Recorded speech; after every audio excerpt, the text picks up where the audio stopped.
Okay, so good afternoon and welcome to the Franchise Company First Friday. And the event today is about territory mapping, franchise territory mapping, with the guest speaker, Stuart Lee from Atlas Mapping. The format will be as we normally have, which is the information presentation for around about 35 to 40 minutes. And at the end of the session, we'll have open questions and answers. And then the session will be available to view through the Franchise Company website on an ongoing basis. In terms of questions at the end, you've got the option of putting your hand up virtually. You can stick a question into the chat room, or you can just wait to the end and do an open mic and then ask the question on a kind of an open session at the end.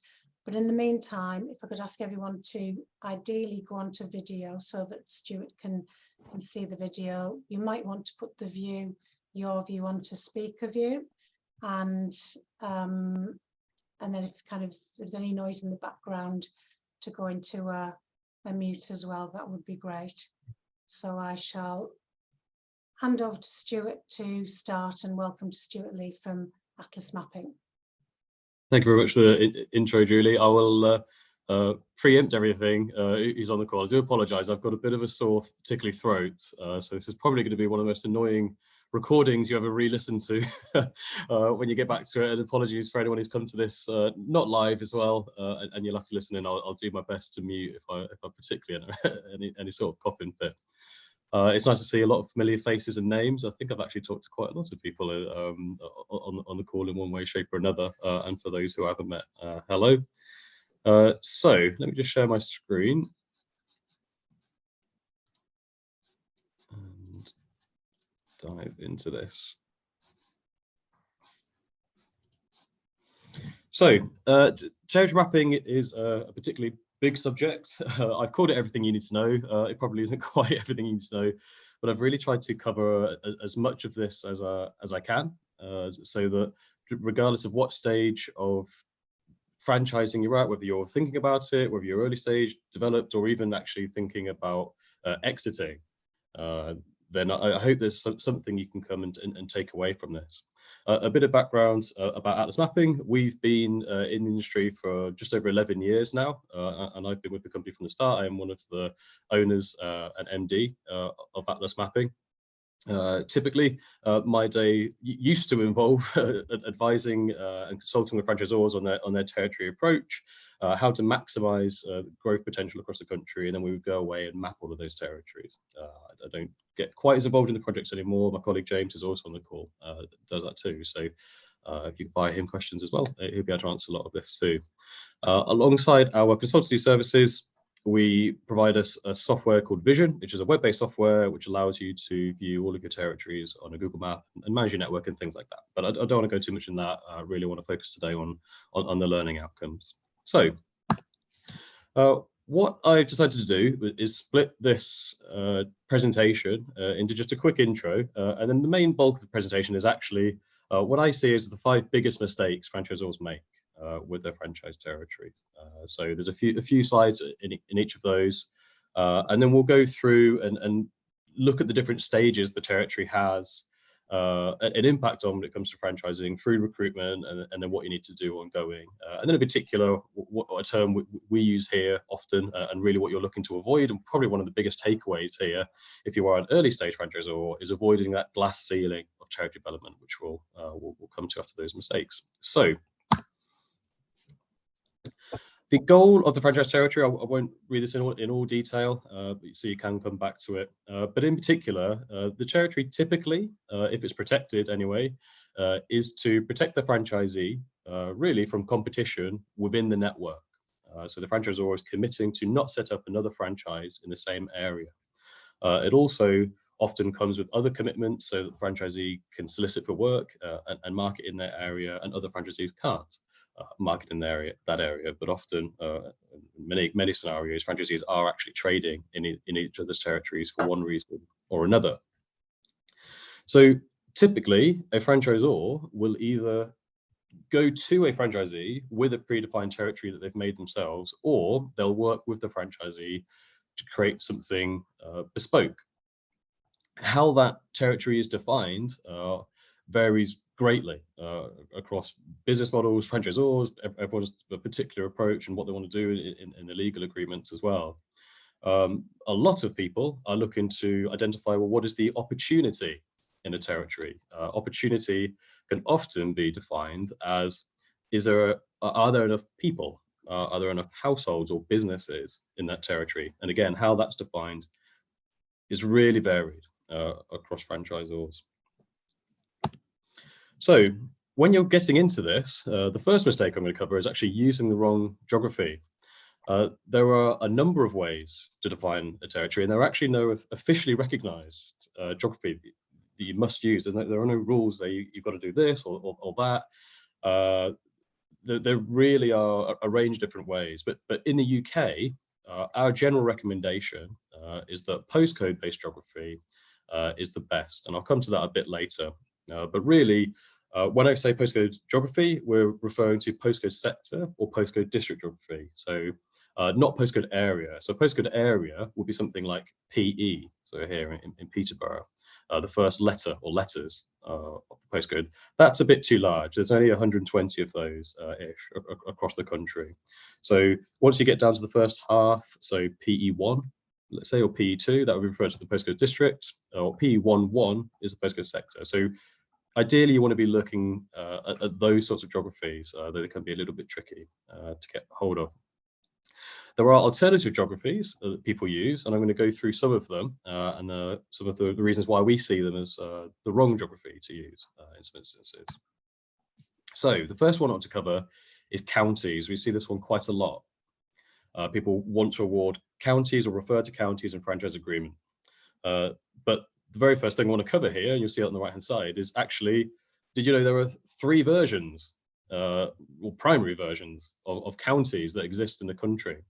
There are traditional counties, as people think of as, let's say, Yorkshire.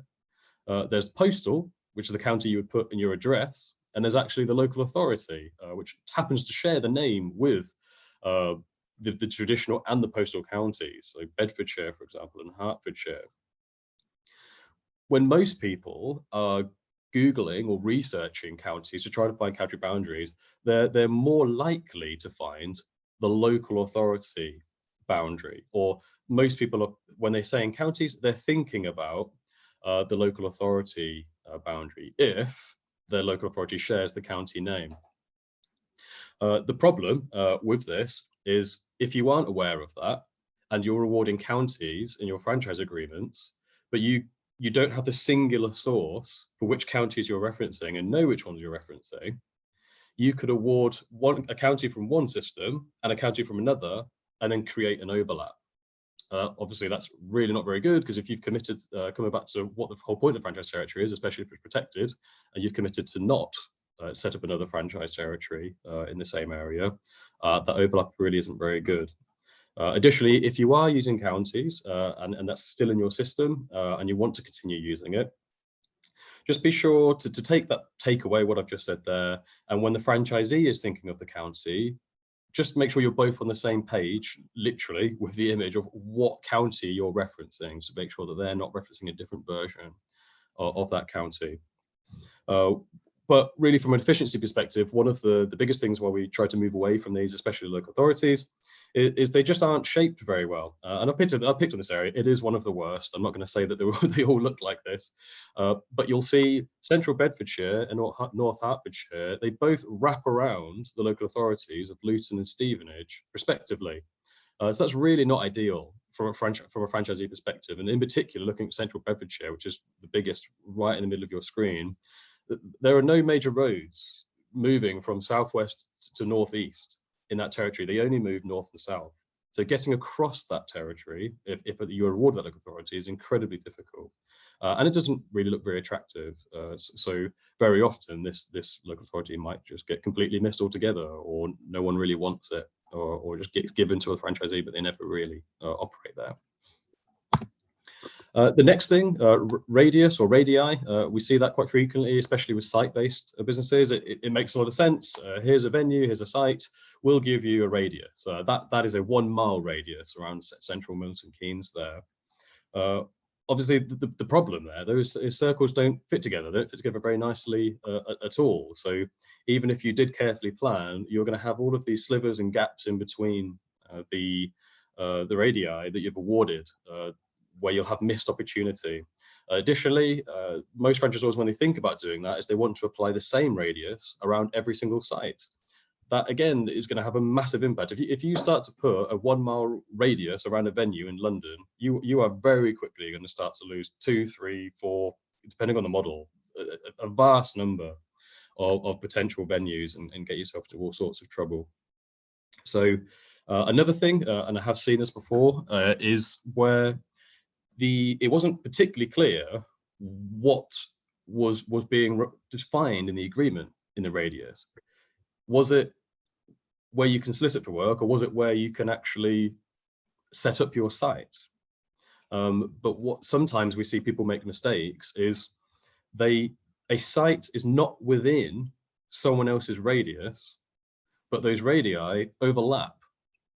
So they are actually further than 1 mile away from each other, but only just, and therefore half of their territory essentially is overlapping. And what does that mean? And in today's world, when we're thinking about territories that often come with a delivery or some sort of product delivery, whatever that is, again, really need to be careful about what you're referring to there. So if you are to use a radius, what we typically would say is they can be useful as a nominal value. Just say, we're not going to set up on your doorstep within 100 feet or something like that. But they very often, for a site-based business, the radius around that site does not exactly match the demographics of where that site captures anyway. People don't travel in nice straight lines or in a perfect circle. They follow roads and the transport network and other means. Or if a venue is in a shopping centre, the local radius will have next to no correlation to the demographic, because people could be travelling from absolutely anywhere. So again, something that we really advise, you can use it, but try not to use it to define the opportunity that's in the territory. Use it only in a minimal format, and be aware of what you're getting yourself into. The final one I want to cover is hand-drawn or custom, however you want to refer to this as. And this is where literally sometimes franchisors will find themselves in a place where they will draw on a map, or whatever that map is, a wall map, a digital map or something, the boundary of a territory, completely custom. Very often those boundaries will follow rivers or roads or other topographical features. What that really forces you into is, in your franchise agreement, you have to have the image of the territory in there, because that really is one of the only ways of defining it, so that everyone knows what's being covered. But also, and Natalia, I'm sure, will have much more to say on this as well, but more qualified than I am. You often have to provide a description of that territory as well, because the map can be quite subjective depending on how far you zoomed out or zoomed in, the quality of that map, so on and so forth. This is the approach that will create the biggest ongoing administrative headache for any franchise that we've seen. The problem is, because of how far you have to zoom in to create a viable territory or something accurate, you can't use a big wall map. You have to use individual maps, but then you're individually drawing on these. So as you do that, and as you add a territory, you have to then bring them together and try to figure out, where can I make a territory? What if a boundary changes? So on and so forth. And obviously, as this scales, you have an ever-increasing cumulative administrative headache to get around this, and the chances of overlap are huge. If you have taken this approach, it's not, there's no hope whatsoever, but there are ways out of it. But really, depending on how many territories you've awarded, regardless actually of how many territories you've awarded, you will have to put in place a multi-year migration plan to move away from custom boundaries, because it takes so long. The more territories you've awarded, the more the administrative headache, and obviously you're having to wait for franchise agreements to renew, so you can start to balance things out. So it is possible to get out of it, but this is probably the biggest, most difficult to work around. Even in Vision, you can draw the boundaries and see them all on a Google map, but it's still quite tricky to work around, but it is possible. So the second one, and this used to be very common, is the one-size-fits-all approach. So, i.e., let's make all territories have 100,000 population in there, or 50,000 households, or whatever that is. And many years ago, before we actually really started our business and tried to change the way franchisors were approaching their territories, this was the industry guideline.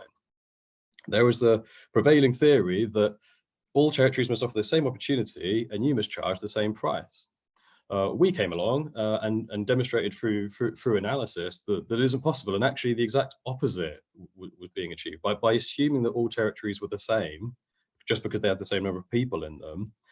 You were doing the opposite. You were actually creating incredibly unequal territories, and you were asking one franchisee to achieve something which the other one just wouldn't possibly be able to achieve. So rather than doing let's make all the territories the same size, what we say is make sure each territory has enough, and then work with the local geography to account for what's actually there, and expand them out a little bit. So if a territory only covers 90% of the town, you may as well add the final 10% of that town. But be careful how much you expand out, because there's no point expanding out, because all business models have a limit of how far they can service the customers, or customers are willing to come to you. So there's no point extending beyond that, otherwise you're just wasting opportunity, and the franchisee will never cover it. How does this look like? Just here's an example. These are two equal territories. Both of these territories, you'll see one in Birmingham and one south of Birmingham there, Stratford-upon-Avon and surrounding. They both have just over 100,000 population in them. So on paper, in an agreement, if you never look at the territories on the map, these two territories are the same. They both have 100,000 population, and they may have been charged exactly the same.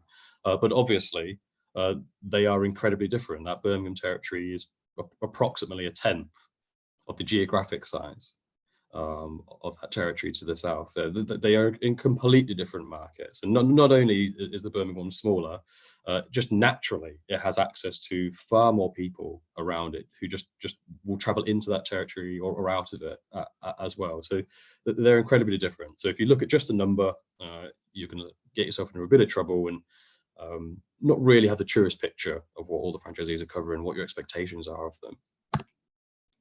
Another example, so Coventry, another just over 100,000 population territory, but in this instance, the two pink areas are now probably unsellable. The pink area on the left doesn't have 100,000 people in it, so it can't be sold. The pink area on the right maybe does, but it's very unattractive to another franchisee because it doesn't look great. Someone's got the middle of Coventry. Why would I really want to operate there? Or it's a pretty hard sell to get someone in there. So in actuality, this franchisee has bought 100,000 population territory, but actually gets the access to the whole of Coventry. So their franchise agreement doesn't display the true picture of where they get to trade and what they've realistically bought from you as the franchisor. They've got far more than 100,000, but indirectly that would never be displayed in the agreement. So number three, and this is by far and away the most common, the problem that almost all of our clients come to. Just regardless of stage, whether there's just a few franchise territories in, right the way through to developed franchisors who are going through really big redesigns. Territories are too big, and I truly believe, in all my experience of franchising, this is almost always done with sincere, honest beliefs that it's in the best interest of everyone to do. Because if I overcompensate and give them too much, how could that possibly be a bad thing? They're guaranteed to succeed. They won't fail. And do you know what? If I get to 30 franchisees, it will be a lovely problem to have. It won't be an issue. My response, and I put it there in a quote, is always find me a franchisor that will tell you that, because I haven't met one yet. In 11 years, I've never met an established franchisor who's happy that their territories are too big. And the issue is that, think about your franchisees of the future. You think about, these franchisees that come on board now, great, so they're really ambitious and they're joining this new and establishing brand, but 5, 10, 15 years down the line, you're going to have equally good people who want to join the network, but you're going to have to turn them away because you have locked yourself out of geography, even though you know you should be able to sell a territory there, you can't, because why would the existing franchisee just give away geography? That was the agreement all those years ago. You gave me that territory, I came on board for that. You knew it was a bit too much, but I'm not going to give it back to you now. I want to be financially compensated for that. It gets very expensive. Either the new franchisee has to bear that burden, or you have to buy it back as the franchisor, and very often neither becomes a particularly viable scenario. What does this look like? So here's a territory where someone has bought Leeds. In this just a hypothetical scenario, and the pink circle there, if you plot the location of all of the franchisees' customers, that is primarily where they trade. So everything outside that pink circle is just completely wasted. So if you assume that pink circle is a typical catchment area or trade area of any franchise in the network, you can see there's probably 3 or 4 territories that have been lost there in that territory.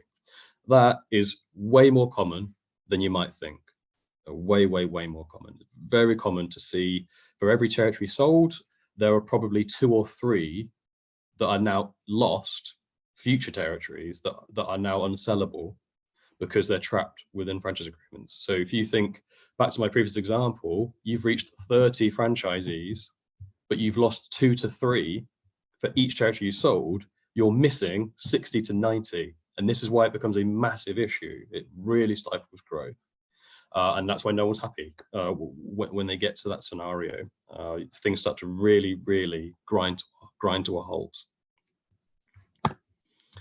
Number 4, not taking into account neighboring territories. That's just having a bit of foresight into what you're making now, if you are making territories ad hoc for franchisees, and how that might affect any future territories.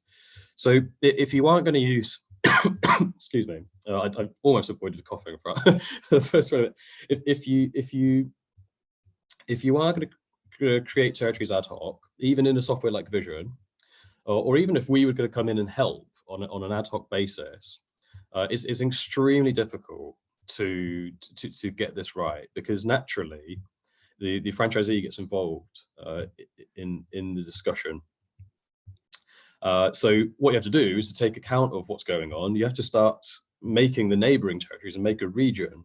But because we're so packed in here in the UK, the domino effect of that is you end up having to pretty much create the entire UK network anyway. So, but what you're trying to avoid is overlap in the initial instance. That's what many franchisors are doing when they're making territories ad hoc. Let's make sure we don't double sell postcodes. But in that process, you may also not consider the gap in between those territories, and is that sellable or is that viable? What are we leaving in between, and what are we leaving around?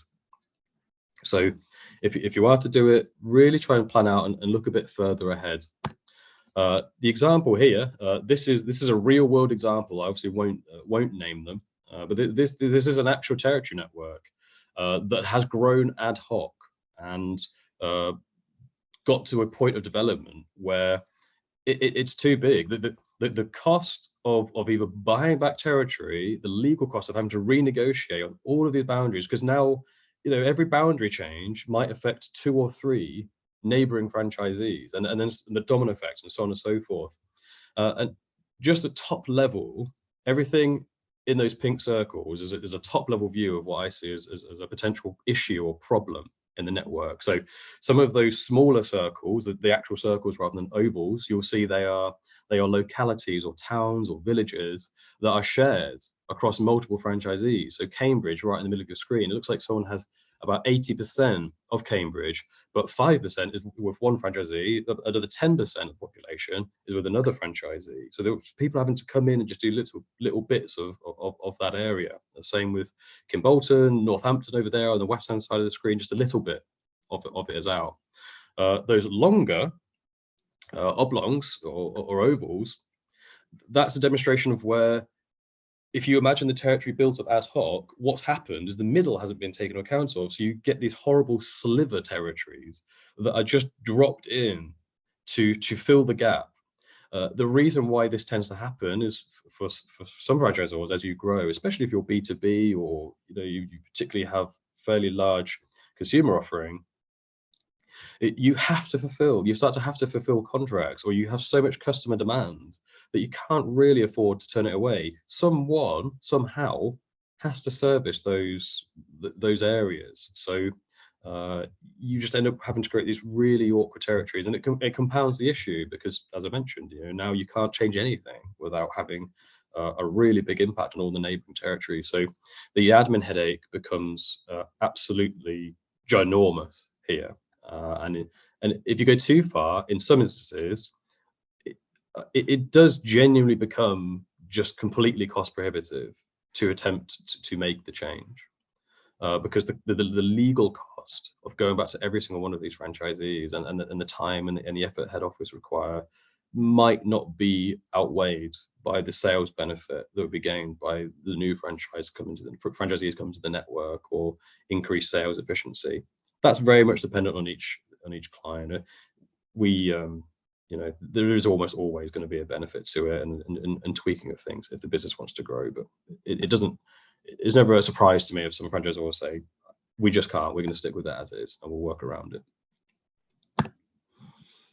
And then kind of further to that point, again, see this very, very commonly, splitting towns or communities.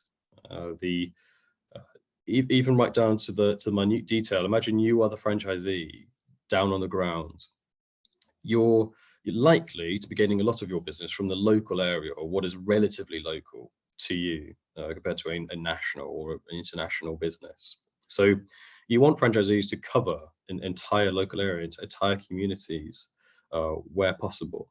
Additionally, if you think back to my Coventry example, if you inappropriately split them, they now become so unattractive to another franchisee that it can't really be sold anyway. So where possible, keep them together. But for more overpopulated areas, you are going to have to just live with a line in the sand somewhere. There's no two ways around that, but that's part of dealing with it. And the example I've got here, again, this is a real world example where Amersham and Little Chalfont have been split. This is already really quite a relatively small commercial opportunity for any franchisee to cover, but it's been split in half. So it was already a small area for a franchisee to have to trade in and then work in profitably, but now it's been split. So both franchisees have to now come to an even smaller area to try to service these customers, but the margins can be squeezed even more. So they either choose to never go there, or they just lose money having to service the area. If you think about being a site-based business or a venue-based business in, let's say, F&B or children's activity or whatever, as well, if you're placing something just north of that line, your customers may travel across that line, but the other franchisee in theory, could set up a venue south of that line. But there's going to be a huge amount of crossover in catchment area. So how's that going to work? Do you have power in your agreement to dictate where franchisees can set up? Would you even know that there were going to be this impact here on the performance of the site? It just in general, it's opening the door for more animosity. So again, just really look at these smaller areas as well, especially in children's activity businesses where things are hyper local, or if you've got this really localized service or product offering. These things really matter, especially down at the franchisee level. It could be daunting, including the UK, but really think about it from the franchisee. So all of those mistakes, either one or all of them, or in part, can lead to what we term as the glass ceiling of territory development. And we do see this. It can be very easily reached. If you think back to my example before, where I said you sold 30, but you should have sold a further 60 to 90. And we call it the glass ceiling because franchising provides you with exceptional growth opportunity, access to all of this external finance, but then it begins to trap you because you cannot just take that geography away from those franchisees. It's very expensive to do so. Some would say almost impossible in some scenarios to actually really get hold of that geography. So what you end up with is a load of territories, great for those early starters, but overall network health starts to get hampered. And you can see that you should have more, but you just can't do anything with it. And then you stuck, and you start to just coast along. Where we see this really hit home the most, and for those franchisors who are on this call, it is the indirect cost.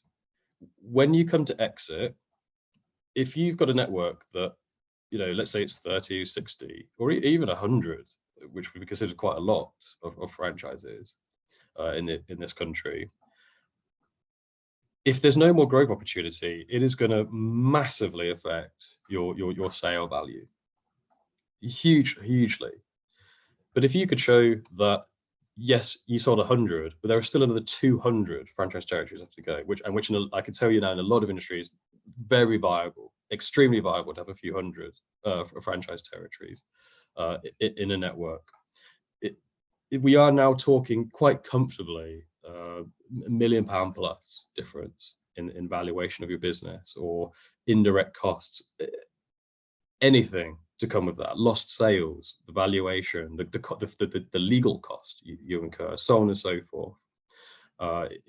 It's very expensive, but a lot of franchisors don't actually realize, and that's why I call it indirect, because if you don't know that there's another way of doing this and you could have had 300, you don't realize that you've lost millions of pounds over the years, or in that valuation. So that's the big takeaway from this for anyone who's ever talking about territories, or why we even exist. That is quite comfortably the order of magnitude of money we're talking about here to get this right, and really put enough planning in there. So how should you define your territories? So I'm just going to essentially summarize those mistakes and say, well, how do you take account of that? So first of all, typically we recommend postcode sector, postcode district geography, as I mentioned before. Some of the reasons for that, they're recognized by most stakeholders. So pretty much everyone can tell you their postcode, be they a consumer or a business. So it's quite easy to identify where someone is and who should be trading with them, or who can market to them if you have postcodes listed in your franchise territories. They're relatively small, so you can make more intricate and more defined territories that are going to improve your efficiency and profitability. And there's a range of demographic and business data at postcode level as well for planning. When you're making a territory, make sure it contains at least enough opportunity for the franchisee to run a successful business, but not so much that they can never cover the whole area. And by successful opportunity, we don't mean coast along. At least should be a viable business, a healthy business. But there's just no point in going too big. It will never get operated. It just becomes wasted space. In particular, if you are a fairly early franchisor, this is the luxury of actually having all this greenfield site. You can go smaller, because it's up to you. You can just choose not to sell the area around a territory if, for whatever reason, you may need to add it on at a later date, which pretty much never happens. So there's just no need to go too big. If someone is really pushing you for a bigger area than you particularly want, then split it up and say, look, the area you want, to me, is 2 or 3 franchise territories. I'm prepared to do a deal for you, but build this one first, and then move into the next, and then move into the next. Very, very often, especially in lifestyle franchise models, franchise business models, the franchisee thinks they want something big, but when they actually get into it and they reach that level of turnover, they're not interested in growing anymore. So it does everyone a favor, and it focuses their mind. Try to keep towns and communities together where you can, apart from, as I said, in those big urban areas. It just means the franchisee can operate more profitably, they can build a better name for themselves locally as well, and it removes animosity, or tries limits animosity across the franchise network, where people might be trading too close to each other, or it just opens the door for more disagreements if they're sharing too small an opportunity. But the biggest takeaways: don't make territories centered around a franchisee or tailored to their requests. Otherwise, you'll have a network of territories perfect for each individual. But what about when they leave? The chances of the next franchisee living next door to that existing franchisee is just never going to happen. But you've created a territory completely bespoke for that person. But your brand will outlive your franchisees in terms of their time with the network. So if you make something completely perfect for them, how is that right for the brand and really just the general health of the network, if they live in a particularly awkward area that doesn't suit what you need for the business model work, then there has to be a question on, are they right, or do they need to move? Are they prepared to travel in to really make the most of it? Is there a future franchisee that's not come to the door yet that would be better off servicing this area? So the strategic approach to territory design, we recommend following this flow. This is what we ultimately do for our clients. You can actually technically do this yourself, either with our software or with another supplier or another software provider, however you want to do it. I just want to run through this process of how we changed how territory mapping was done, certainly in the UK, and are starting to do that in the US as well. So first of all, assess how your business operates. Really boil it down. What are the basics of how this business model works? Is it a man and van operation? Is it multiple children's venues? Are you working in just schools? Are you working with businesses, into business parks? Whatever it is, boil down. What is it we actually do, and what do we need? Do we have our customer postcodes? If we've got our customer postcodes, they can actually be plotted on a map using the postcode or their addresses. And you can physically place your trade data, be it for your core business or your franchisees, on a map. And then once you have that, you can use postcode boundaries to build a catchment area around where you trade. That's going to then give you all of the stats on where you trade. We've got X number of customers for Y population or households or businesses or whatever that is. That comes to step 3, is define your key demographic. So a typical or classic example here, defining a key demographic, just make it relevant. It doesn't have to be overly complicated. It doesn't have to be super granulated into this age group and this profile, and they read this newspaper or anything like that. It could be just as simple as if you're a cleaning business, if you're a business that operates serving households, plumbers, window cleaners, cleaning, furniture, anything really, you shouldn't use population as your key demographic, because what you actually do is service a household, and household occupancy varies across the country in terms of how many people live there. If you go on population, you're going to have high population in urban areas where the population per household is just higher. But you can't, that doesn't mean you can service more people. You actually have less to service. So make that demographic relevant. Once you've done those things, you can start to boil down, well, what is it that now makes us successful? And this is where you start to reverse engineer things. Look at where the customers are and how many sales you're making in those areas for what demographics.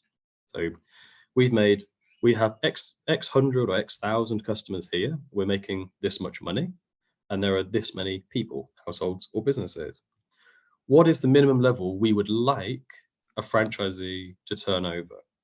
So remember, that's not just break even. It's where is the healthy, successful business model here, and where's the evidence to then say, well, actually, we have proved that if you have this many people, households or businesses, you can make this much money, and then you decide how lean you want to go and how much you might want to vary it across the country. So, and that is your strategic driven approach into a territory criteria. So when a franchisee says, well, why is my territory that big? You say, well, it's because here we have proved you can make this much money with these relative demographics. So we believe if we replicate that there, you have a good chance of doing it. It's going to require a lot of work and effort on your end. But we've at least made sure, or at least believe, there are enough people there. Once you've got that, this is where you can start to reach your true potential in terms of number of territories, because you can divide the UK population, households or businesses by the number that you need as a minimum. This is where actually, if you just do the math, you can very often end up into hundreds of territories. So that's the true potential of the business in terms of the number of small markets that are available for you to trade in. And then ideally, you should predefine all of those opportunities. You should do it all in one go because of that domino effect I mentioned earlier. We're too tightly packed in here, where it's particularly efficient to create things ad hoc or regionally. Just get and do the whole lot.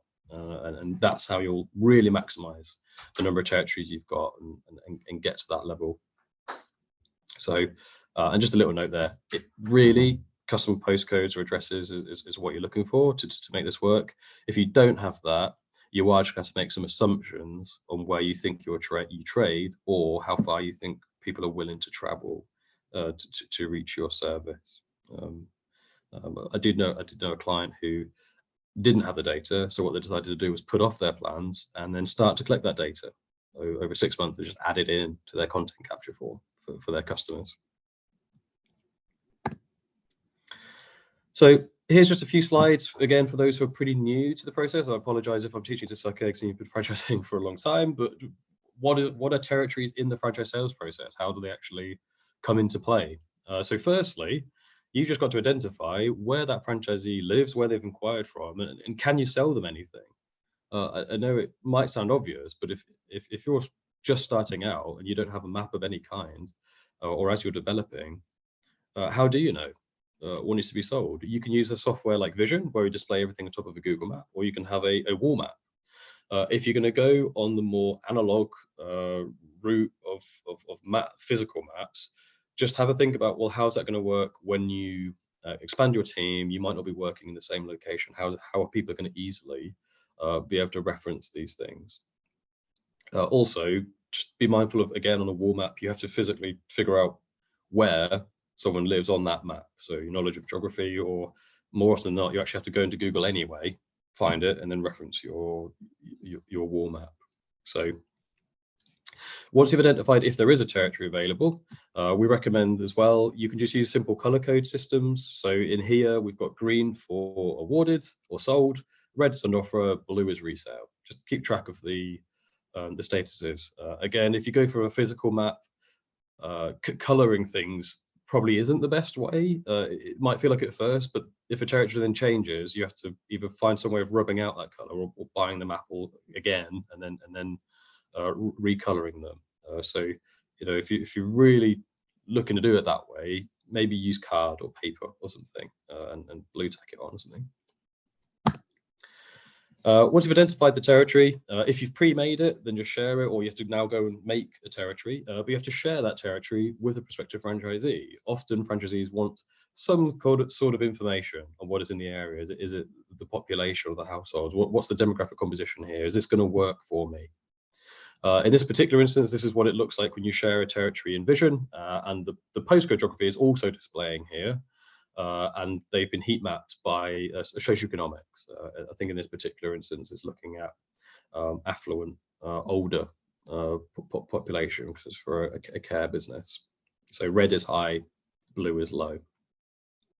So you have to share the territory. Hopefully, you then work through the sales process and they come on board, and then you have to have some way of marking that off, and then you can repeat the process. So appreciate it's very simple, but if you are brand new to it, that's just how they fit in. And then obviously at some point, however you decided to define your territories, that thing has to go into your franchise agreement. You have to have a system of keeping track of what you've sold as well. If you're using a postcode based system, but not using a software like Vision, it's likely that you have an Excel file. So just be really sure that Excel file is kept secure and limited access to it, because we see with people that use Excel files over the years, because multiple people might get access to it, it can be very easy for postcodes to be deleted or duplicated, i.e. sold to more than one franchisee, or different versions of it exist, and then one day everyone comes to it and says, well, I don't know which is the latest one. So it becomes a bit of a headache. So just really think about the scalability here and what's going to happen when it's more than just you in the network. So dealing with this. So the thing I do want to cover, and this is where actually for those franchisors who have been going for a little while and aren't brand new, you can start to get a bit more out of this presentation. So we want to promote this more, but there are ongoing duties really that we see franchisors need to be considering. So some of them are administrative, others are just best practice we recommend.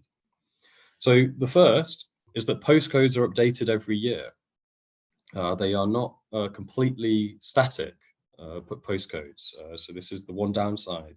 They have all these benefits. They do have a downside, but this downside is far outweighs the downsides of the other geography and examples I gave you before. So Postcodes can either be added, removed, or the boundaries can slightly change. So if a postcode is added into the network, because let's say a new housing estate has developed over the years and they have a new postcode sector, then that'll be added into the network, and houses will now be given that postcode. If you don't change it in your agreement, the image and list of your postcodes in your agreement won't change, but in actuality, there will technically be a hole in your territory because there's an unallocated postcode. What we can sometimes see is that the agreements aren't updated, but the website is, because the website is being kept up to date by the marketing team or whoever else, and they want to make sure that all the customers are being dealt with. So the database behind the website gets updated with the latest postcodes. The agreements don't reflect it. So you create this mismatch. So be mindful of that. Again, systems like Vision can help. But whatever you use, just note that when you aren't updating, there are these potential things. But most of the time, 99.9% of the time, they're incredibly small, very, very small. But every now and again, there could be something big. I think maybe 15, I think it was 15 years ago. The biggest change I saw was that a giant donut of postcodes got created around Cambridge. And we, for years after that, when we were first starting, we would come across networks and we'd be updating them. And there would just be this donut, this massive hole around Cambridge of unallocated postcodes because the allocation hadn't been kept up to date. We recommend that, sorry, coming back to that point, what I meant to mention is obviously if you're going to then change the postcodes in the agreement, that means a regular review and editing, or technically, of that agreement. So you really need to be reaching out to your solicitor to identify the best way of dealing with that, making sure you have appropriate wording in your agreement. Obviously, I'm not really remotely qualified to explain what you should say in there, but have a look at it, because these are changing. If even if your agreement isn't changing, it doesn't matter. In real life, that postcode is now a thing or isn't a thing. It's changed. So just because your agreement hasn't changed doesn't mean it hasn't changed in real life. The best practice, what we recommend, is actually, if you can, keep plotting the location of your customers ongoing. It will show you where the franchisee is trading, how well they're covering their territory, and it'll give you pointers to them, pointers on where they can look to grow their business, where they could look for more sales. But additionally, we see it fairly frequently where franchisees are trading outside of their territory. And this isn't because they're trying to be naughty or anything like that. It's just that maybe they were the only franchisee that could service those customers at the time because there wasn't a neighbouring territory. So no one wanted to see that business go to waste, so they went there. Or they've got a venue right on the edge of the territory, like in that example I gave you before. So that's especially important because if that is the case, then a portion of that franchisee's revenue is coming from outside of the territory. And if you sell the neighbouring territory, what the repercussion is going to be on the existing franchisee and the new franchisee. So just be mindful of it. Even if you can't stop it, at least be mindful of it. It allows you to plan. And then, if you're going to sell the neighbouring territory and it's going to take it's going to take a significant amount of sales away from the existing franchisee, you're going to have to get on top of that early to tell that franchisee, look, you're doing too much work off patch. You need to focus and grow your business within your territory, because we want to sell the neighboring territory. And then finally here, we recommend don't judge franchisees solely on their sales. Don't just have a sales leaderboard. Add in the demographics and some information about the markets that they cover. This will give you a much better way of judging whether a franchisee is doing well or not. And I remember really right the way back when, and this is how we proved that things weren't right.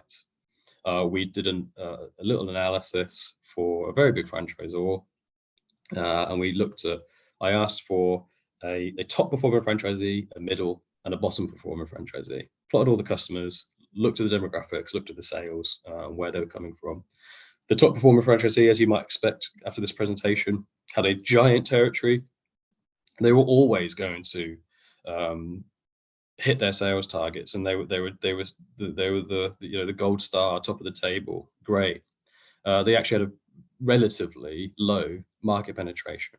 They were coasting. They just had so much. They were always going to hit targets, but actually they weren't doing as well as other franchisees on a penetration perspective. The middle performing franchisee, the middle child, completely ignored, good nor bad, was absolutely doing exceptional. They could not really do any more with their territory. All their customers were within their territory, and they had a great market penetration. They were doing, for what they had been given, they were doing amazing. Sorry, I just remembered actually as well, the other franchisee who was also doing very well also had a large portion of customers outside of their territory as well. So they were also pulling sales from outside of their area. The middle performing franchisee was just being completely ignored, even though they were doing the best. The bottom performing franchisee had actually just been given an area that was actually a little bit too small. And they were never really going to get much more than they were doing, because there hadn't really been enough focus on that and what was in the area. So it completely changed how that franchisor would then look at their territories and remove that view of just simplified, say, a sales league table. So then I've come to the end. Thank you, everyone.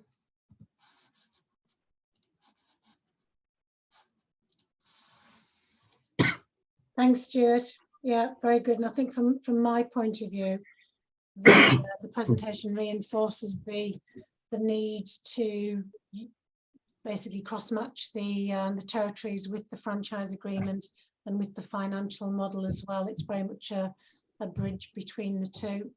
So we're going to open the questions to the floor. And I see Natalia, you've got your hand up on the technical system. Would you like to kick off with the question? Thank you. Thank you. Yeah, and I suppose mine are not so much questions, but just to say, Stuart, absolutely, absolutely echo everything Stuart said, and to just add a couple of, practical points that franchisors should consider when looking at territories. In the first place, when you're first starting or looking at territories, it's just making sure you've got the right people in the room who are, going to be making those decisions, because sometimes you may not have all the information that you need in order to be making decisions, making the right decisions. So, when you're looking at geographies, as Stuart mentioned, there may be a river that's flowing through, or a rail line that actually can't be crossed, or, it may be, if you are in a care sector, the hospital that services the people who are based in your territory may actually be located in somebody else's territory. So it's really figuring out, just being, being open to all those points which may affect how your franchisees can work within the territories and how you best allocate the territories. And the second point, I suppose, is, again, just to echo and reiterate what Stuart said, is that you ought to review them from time to time to make sure that they're still working in the right way, because people's habits change, the way we buy things change, and COVID happened, and that changed a lot of how we live and what we do. So it's just making sure that your system is still the best that it can be, and keeping up with developments that are happening generally. Thank you. Thank you. Thanks, cheers, Natalia. And Simon, you've got your virtual hand up as well. Yeah, just a couple of things. When you're piloting, when you're looking at piloting, is that something you get involved as well in terms of defining a pilot area or a territory for running a pilot scheme? Yeah, if franchisors don't have that much data, especially if it's a brand new service, maybe that they didn't actually start themselves, they're just making a service, we would recommend pilot, and we might just create a notional area to begin with, say, look, this is what's in the area, but we try to advise the franchisor to work with the franchisee and say, well, actually this could change. because you're part of the pilot scheme. We need to test to see where these customers are going to come from and how well you're going to trade. I always believe it's best, you need to get some sort of trade data to benchmark before you really start to roll this out. Some franchisors don't, you know, they just say, no, we want to do it, just throw a load of money at it, and then they want to deal with these problems later. But yeah, we will sometimes, but really our involvement at that stage is to just provide an accurate view of what's in the area that someone's looking to pilot or shortlist some areas to pilot. Yeah. I guess the other thing that just occurred to me was, obviously, you know, this is not just, you know, atlas mapping at the front end of your franchising journey, but presumably you can do all sorts of things, like if a company is looking to be acquired, for example, you can do some background research in terms of, you know, the potential based on the territories they've got at the moment, what the likely, you know, performance is going to be. So you can intervene at different stages of the franchisor life cycle as well, I presume. Yeah, absolutely, Simon. So we'll come in at various stages. We really where we start to come in for franchisors in that middle stage of the life cycle, the growth phase, is helping just keep things organized and customer to franchisee inquiry allocation. That's what becomes some of the hardest thing is identify, well, who should go where. You know, you want to try to optimize and create these things more efficient. So what you can do is plug in our software to the website, so that as the head office is selling territories, it just automatically updates on the website, so customers can start to be filtered to the right franchisee. In terms of exiting and looking for bigger investment or private equity backing, whatever that is on the larger end, then yeah, what we refer to that is a gap analysis. Yeah. So we do the same thing. Obviously, the projects are a lot bigger, but we plot the location of all the customers, all the franchisees, look at relative performance, because there's now so much data. The franchisor doesn't even have to say, well, this is our opinion. It's your peers are all achieving this, so you are now underperforming compared to your peers. Mm-hmm. These are the gaps that exist. And then yeah, when it's looking to exit and you're really trying to maximize that valuation, you are trying to say, look, you can grow these territories here, and also here's all the greenfield sites. That's the potential. And if you boil everything down to that business model I mentioned in that flow chart, you can actually put a figure to it, and usually that figure's very high and justifiable. Yeah, excellent. Thank you. Thank you. And Katrina, you've got your virtual hand up. Yeah, I just wondered, in terms of franchisors who come to you to say, yeah, Stuart, can you sort us out with territory mapping? Do most franchisors do that at the start of the process, which is obviously the ideal time to do that? Or do you most of your clients end up being franchisors that have started and you're having to sort out a mess, for want of a better phrase? I think, sure, thank you. I think from a volume perspective, the majority of our clients do tend to be either just about to franchise or early stages. So if it's very early, often a consultant or another industry professional said, before you get started, have a look at this. If they're early stages, then actually it's because it's quite apparent quite early that you're running out of geography. You're going to run out of geography quite quickly. You know, franchisees inquire from the same space, or you suddenly realize you can't sell that because someone else is interested, and things get messy. For the bigger franchisors, and we obviously are constantly doing one or two or a few projects a year for bigger franchisors. They're fewer and far between.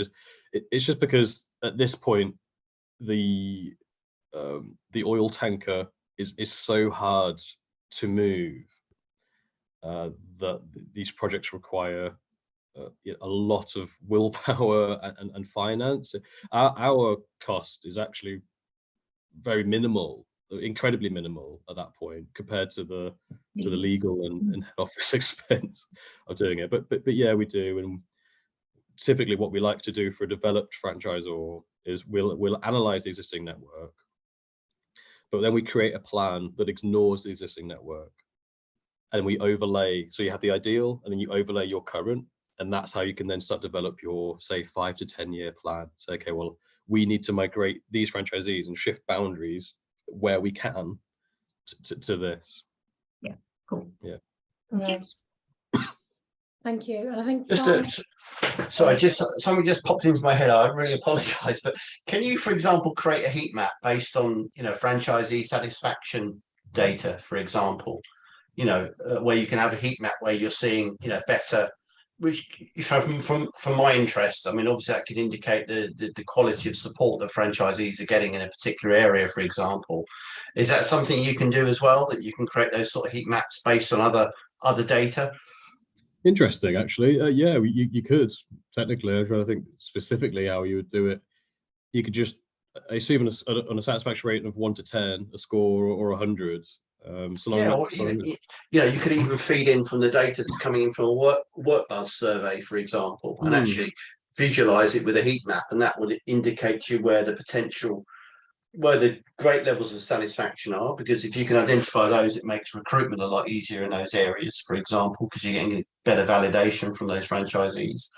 Or equally, where it's a bit colder, that can indicate from a franchisor's point of view a support requirement or a need to put somebody into that area to support and develop them. Yeah, you could actually do that, or if not a heat map, it could be a traffic light system or something. Yeah, absolutely. Yeah, that's interesting. No one's actually ever done that, Simon. I quite like that idea. You can have that for free, all right. Thank you. But this whole idea of big data fascinates me, and I think it's underutilized in the franchise sector. And I think there are so many applications, and what you do is so unique and special that it can be applied to different areas as well. I really like the idea a lot, actually. It'd be a very simple way of seeing if there's a geographic trend. Yeah. Interesting. Something I'd never thought of. Very interesting, Simon. Thank you. Okay, thank you. Apologies for cutting in. Just bounced into my head, that one. Sorry. No, not at all. We've got a note in the chat from Chris saying basically, I think that the work that Stuart has done with puppies, moving from the old in my day to the new, and how beneficial it's been. And I think in terms of cost, thank you, Chris. Cost and how to do it wrong, a kind of final point, again going back to the big franchisors of the past, the folklore is that Body Shop granted the franchise territory for the whole of Edinburgh to a single franchisee in the mid to late 80s, sold the franchise for 40,000 on the basis that it was a multi-site territory with potentially 3 or 4 sites. And at the end of the first year, the franchisee had a very successful business, was playing golf, didn't want to expand, and Body Shop had given exclusivity in the agreement and ended up buying the franchise back for 1.2 million about 16 months later. Wow. So in terms of cost and how to get it wrong, I just think that's a fabulous example. So I'm going to stop the recording.